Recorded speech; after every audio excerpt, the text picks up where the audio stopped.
Did he not see us? Yeah, maybe. What? A Ted Lasso video. In Kansas? A Ted Lasso video. Oh my! I feel unleashed, Ted. Ted Lasso video. Ted Lasso is back for season 4. Episode 1 has dropped. Are you excited for the season? I don't know. It seems there's been barely any hype for this show. Ted Lasso himself appeared in a couple of World Cup related ads, I suppose, but I haven't heard anyone talking about this. Is that because there hasn't been a big marketing push? Is it because, having concluded the show pretty well in season 3, people aren't motivated to watch anymore? I mean, that's been my feeling, to be honest. I made a lot of videos about season 3, and whilst it had problems, it was a solid conclusion, and I didn't particularly want to see that undone. Or is it because this season focuses on women's football rather than men's? If I know the internet, there will be some people in the audience put off by that, but nonetheless, it's here. I was intrigued. My feelings on the show have always been a bit mixed, but I nonetheless missed this, I think. I missed the characters, the world, the comfort, the chance to talk about football, which I rarely get to do on this channel. I sat down this morning to watch episode 1, and now we're going to talk about it. Spoilers ahead, technically, but I don't think there's anything at all surprising that happens in this episode that feels really like a spoiler. Like, if I told you Ted Lasso moves back to London so he can manage a women's football team for Richmond, I would hope you'd already guessed that from the trailers. And now I guess I've given you the biggest spoiler of this episode. I didn't do that very well. If you forgive me though, stick around and watch this cool train.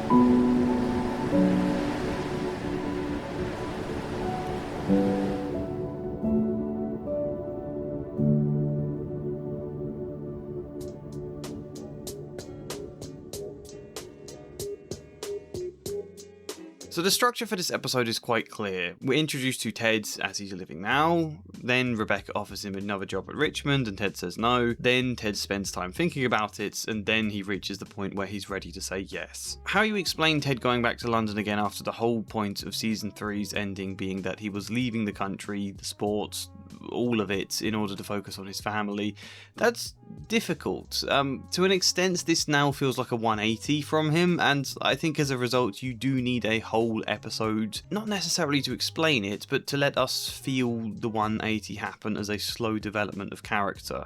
It needs time, otherwise it would feel really abrupt and jarring. So in that sense, I don't think this episode yet feels like the start of the show. It feels more like a prologue, if anything. We don't see Richmond at all, or the world we've gotten used to with the show. Of the characters we know, we only see a few, and the entire episode is about Ted specifically. I mean, stuff is happening with Rebecca and Keeley, but none of that feels substantial in my opinion. They're technically on a business trip, but it feels a bit more like a little holiday. They do some shopping, Higgins visits a museum. There is a point to those scenes, definitely, but it don't feel like they're advancing the story much, because the episode again is about Ted much more than I think any episode has ever been in this show. And to be honest, there's quite a nice idea the show uses to express why Ted makes this 180, which I'll explain now. When it starts, we see him working as an assistant manager at a supermarket, and he seems happy and jolly as he ever seems, but he's immediately drawn to helping young people. One of his colleagues is stealing stock, so Ted pulls a slightly elaborate maneuver to help the guy learn not to risk doing that. He's still a coach at heart. This is what motivates him. We also see Ted in an awkward position around his son Henry's football team. The kid gets benched and Ted wants to talk to the coach about it but doesn't want to interfere, and there's the question of why isn't Ted coaching his son's team? Deep down it seems like he wants to, it seems like he misses the game. But most importantly, Ted's mum is moving house. Ted gets a chance to walk through it one last time where he sees this, the awards his dad won as a salesman. Ted gets a chance to reminisce with his mum about how much he liked going to work with his dad, where his mum makes this point. You didn't love going to work with your father because of how it made you feel.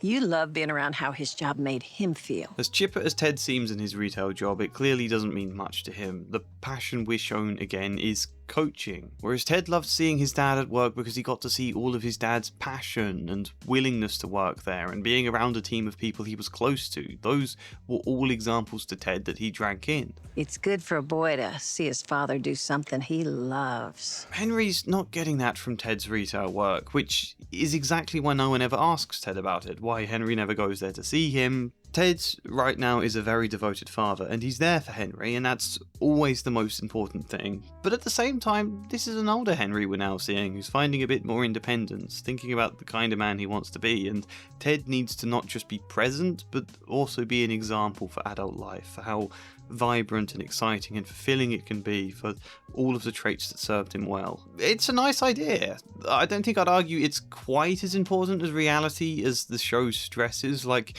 I don't think a dad who isn't doing a passionate job, you know, who is just doing something ordinary that pays the bills so they can clock off early and completely forget about work to then spend that time 100% with their kids, that's also better in a lot of ways. Like, my dad was a head teacher, and it's true I learned a hell of a lot from the times I got to see him at work and all the things I overheard. He was a huge role model for me in ways there, but he was also someone who came home and had to spend hours answering emails when we were supposed to be watching TV together, and sometimes he would drink a load of wine because of the stress of the job, and then he'd fall asleep in his chair, and I'd always be torn on whether to wake him and try to get him to manage the TV show we were watching, or else just to let him sleep while I watch it on my own. I don't think it's essential is the point, but it is nonetheless a good argument for the show, and the best, most meaningful possible explanation for why Ted would go back to Richmond. But crucially, with his son and Michelle, which is an odd situation. They don't live together, but she's also moving countries with him to still be near each other for Henry's sake, which is obviously a good thing. It's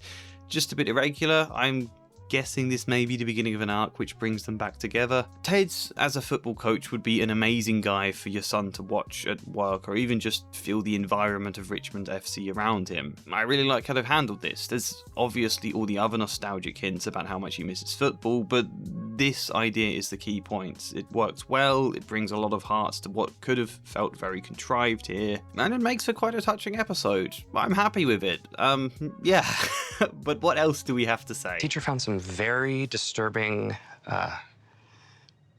poetry in the back of Henry's notebook, and I quote, I got a letter from World Anvil the other day. I said, Yep, they are sponsoring this video. World Anvil is an online tool for game masters, for writers, for tabletop RPG players and world builders.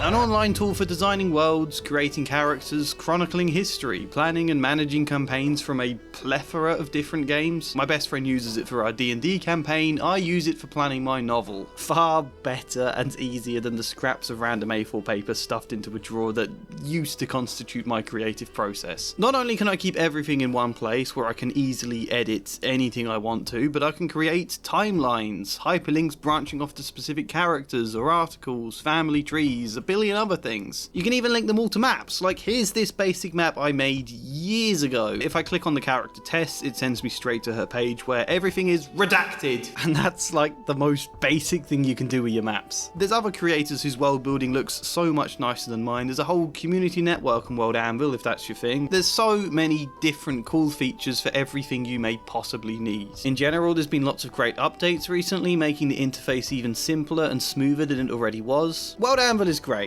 I am genuinely passionate. I hope you can hear that. And if you desire, if you crave, if you call to the heavens for a 51% discount, then use the code TREE, or click the link in the description or the pinned comment. And if you just want to try out the free version, then go for it. There's no time limit. Test it out for as long as you want. World Anvil.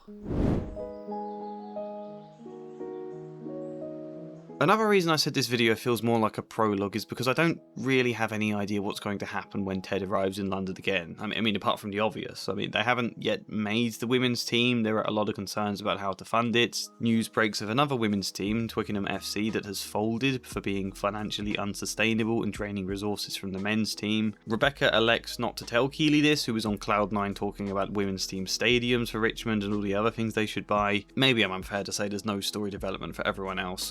However, nonetheless, this episode does leave us curiously at a distance from all the aspects that will make for the setting of this season. This is season 4, but it is also in some ways a bit of a spin-off. Ted is doing a different, or sort of a different job, with an entirely new cast of characters, you know? People like Roy Kent and Jamie Tartt maybe show up for a bit, but they can't be as important characters this time around. They'll be pretty minor, I would imagine. There'll instead be a whole team of female footballers we'll need to get to know, who will have a lot more of the focus. And that means there's a lot to set up here, which then makes it feel weird to see absolutely none of that in the first episode. I don't even really know what stage the Richmond women's team is at right now. It's all spoken about like it's not the centre point of the episode, it's just a background explanation as to why Ted is getting a job. We don't hear much about it at all. But this is what the season's about, isn't it? Setting up a women's football team.